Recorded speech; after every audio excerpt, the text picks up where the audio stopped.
अस्सलामुअलैकुम नाज़रीन। पंजाबी अखान इलम सियानत परख ते वेख भाल नाल भरे हुंदे ने।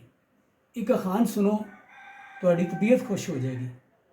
चेत विसाख भविए, जेठ हाड़ सोइए, सौन भादों नहाइए, असों कते घट खाइए, मगर पो रूह हटाइए, माघ फगन तेल मिलाइए, वैद हकीम कदी ना जाइए पुछन।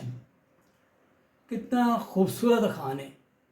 यह मैनू सुल्फकार अली चीमा एडवोकेट होरां सुनाया सी, जेड़े पंजाबी ज़बानो अदब दी महान शख्सियत ने। इंज दे कुछ अखान तुसी होर सुनो।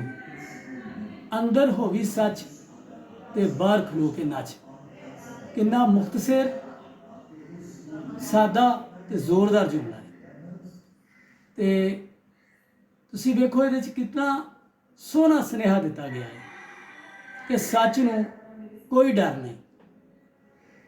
इंज दे होर दो अखान मैं पेश करना वा। कीड़ी नूं ठूठा ही दरियाए, सोहना सोई जिहदे कम सुने। इन्हां नूं किसी तशरीह की लोड़ नहीं। ਇਹ ਹਯਾਤੀ ਦੇ ਵੰਨ-ਸਵੰਨੇ रूप ਨੂੰ बहुत खूबसूरती ਨਾਲ पेश कर रहे हैं। ਤੇ आखिरी अखान ਜਿਹੜਾ ਉਹ इंतहाई दिलचस्प है ਤੇ ਤੁਸੀਂ ਉਹਨੂੰ सुन के चस लवोगे। रोंदा बाल माँ ਦਾ, हसदा प्यो ਦਾ ਤੇ जवान होया वोटी ਦਾ। नाजरीन, अगर ये विलाग ਤੁਹਾਨੂੰ पसंद आए, इनू लाइक करो, शेयर करो, तो चैनल को सबसक्राइब करो। शुक्रिया।